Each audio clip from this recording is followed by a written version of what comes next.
Amerika Serikat menambah panas perang antara Israel versus Iran setelah ikut terlibat langsung menyerang fasilitas nuklir Teheran untuk membantu sekutunya itu pada Minggu 22 Juni. Amerika Serikat melalui perintah langsung Presiden Donald Trump menjatuhkan bom GBU-57 dari pesawat pengebom siluman B-2 di 3 lokasi fasilitas nuklir Iran, yakni Isfahan, Natanz, dan Fordo. Langkah Trump tersebut dinilai sebagian kalangan beresiko besar memperluas konflik di kawasan Timur Tengah. Terlebih Iran menegaskan akan menyiapkan balasan yang lebih besar. Inilah sudut internasional, sudut pandang gejolak dunia yang berdampak pada kita. Inilah kalkulasi setelah Amerika membombardir fasilitas nuklir Iran.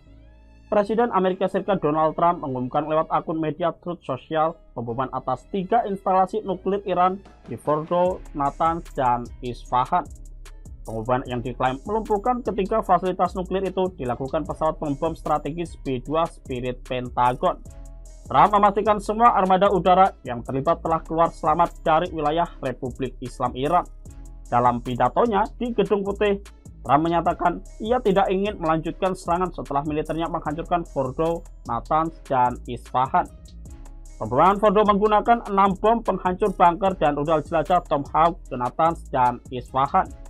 Pengumuman Trump ini disambut gembira elit Israel. Mantan Menteri Pertahanan Israel Yoav Gallant menyebut Fordo telah lenyap. Sementara itu, Perdana Menteri Israel Benjamin Netanyahu memberikan ucapan selamat kepada Presiden Amerika Serikat Donald Trump setelah keputusan ikut menyerang Iran. Netanyahu memuji langkah Trump yang akhirnya menyerang fasilitas nuklir di negeri Persia tersebut. Menurut Netanyahu, keputusan Trump akan mengubah sejarah.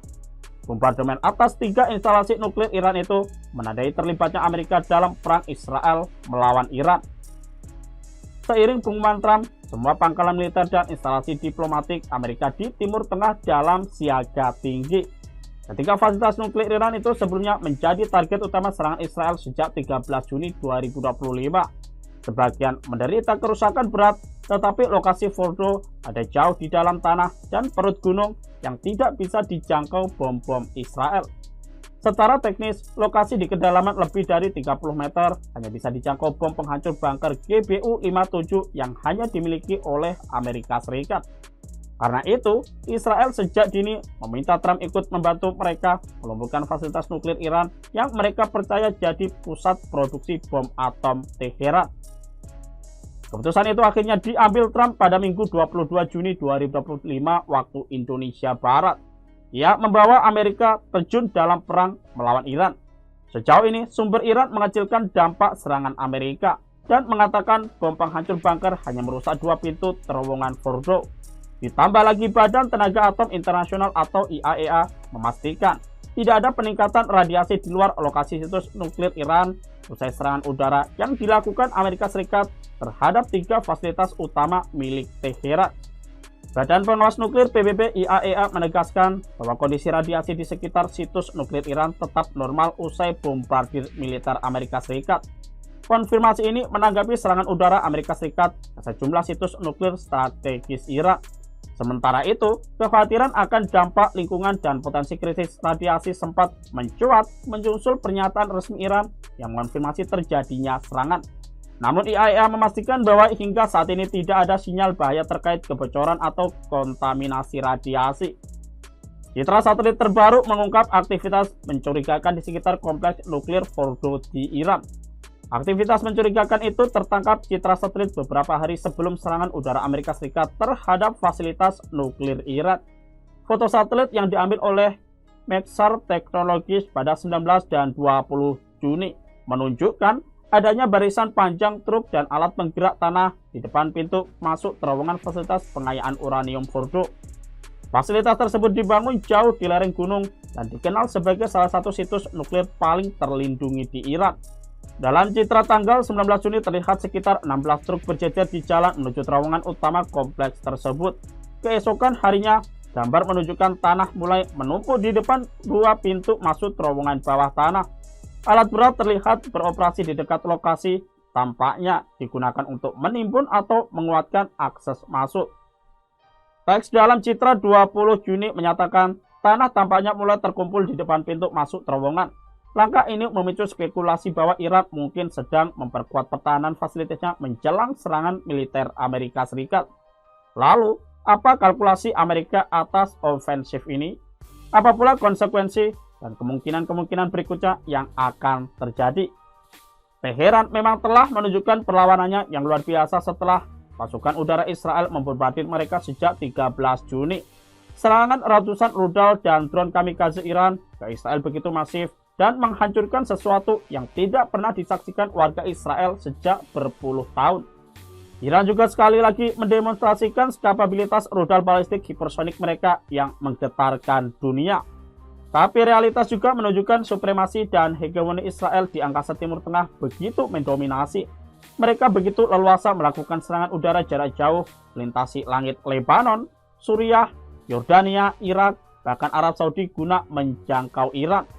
Jet tempur F-16 dan F-35 hadir di Israel dengan dukungan pesawat tanker udara Amerika dan Inggris, sukses menggelar bombardemen tanpa henti.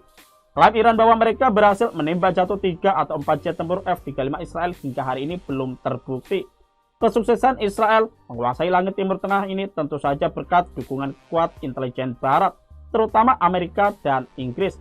Sebaliknya, Iran benar-benar kalah dalam perebutan penguasaan langit. Tak satu pun jet tempur Iran yang tersisa mampu memberikan perlawanan. Sistem penangkis serangan udara Iran secara umum juga gagal menahan gempuran dahsyat rudal-rudal presisi dan drone tempur Israel. Belum lagi sukses infiltrasi dari dalam Iran membuat operasi rahasia Mossad bisa melenyapkan sederet pejabat militer dan ilmuwan terpenting Iran. Inilah fakta dan realitas yang harus diterima Iran. Tetapi kematian para jenderal dan ilmuwan Iran adalah martir buat perjuangan mereka melawan tirani Barat. Trump dalam pernyataan pertamanya di media sosial setelah pengumuman pemboman atas Fordow, Natanz, dan Isfahan meminta Iran segera mengakhiri perang. Ini seperti memberi pesan Trump tidak ingin memperpanjang perang dengan hanya cukup memastikan Fordow, Natanz, dan Isfahan tidak bisa difungsikan lagi. Ini juga peringatan Trump ke Israel untuk menurunkan tensi serangan sekaligus membatalkan operasi melenyapkan Ayatollah Ali Khamenei. Agenda pergantian rezim di Iran seperti yang secara terselubung hendak dilakukan sepertinya juga menjauh dari rencana elit Amerika. Jika ini yang diinginkan, maka konflik Israel dan Amerika melawan Iran akan mereda. Tetapi semua akan tergantung keputusan Teheran. Di Sana'a, Yaman, kelompok Houthi sudah memberikan ancaman akan menyerang semua target militer Pentagon di Laut Merah jika Amerika menyerang Iran. Houthi Yaman beberapa waktu lalu telah membuat Presiden Trump menyerah dan meninggalkan agenda menggempur kelompok tersebut. Kelompok lain pro-Iran di Irak dan Lebanon memberikan ancaman sama. Tetapi fakta politiknya mereka akan sulit melakukan secara leluasa di negaranya. Washington telah mengancam kelompok Hizbullah Lebanon untuk tidak bertindak gegabah. Membantu Iran menurut Amerika akan menjadi lonceng kehancuran kelompok tersebut.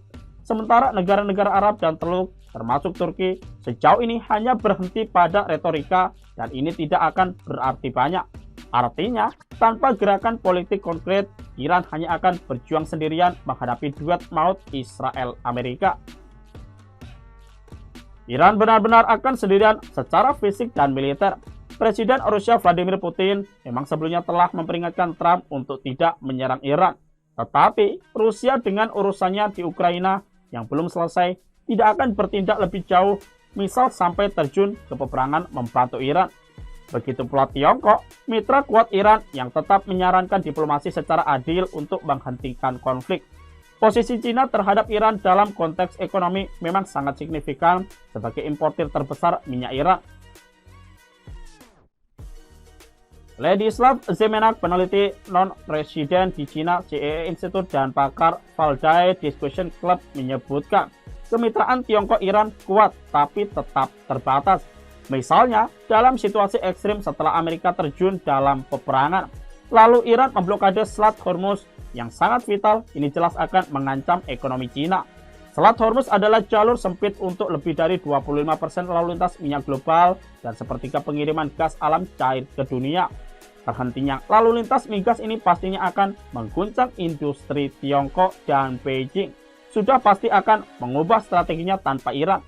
Demikian pula misalnya Iran menarik diri dari Peraturan Non-Proliferasi Nuklir atau NPT ini akan menantang komitmen Cina terhadap multilateralisme dan tatanan hukum internasional.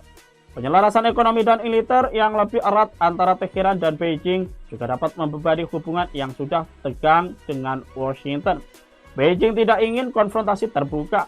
Cina lebih suka menampilkan dirinya sebagai aktor global yang bertanggung jawab, berkomitmen pada diplomasi dan deeskalasi. Citra itu menjadi pusat jejaknya yang meluas di kawasan Timur Tengah.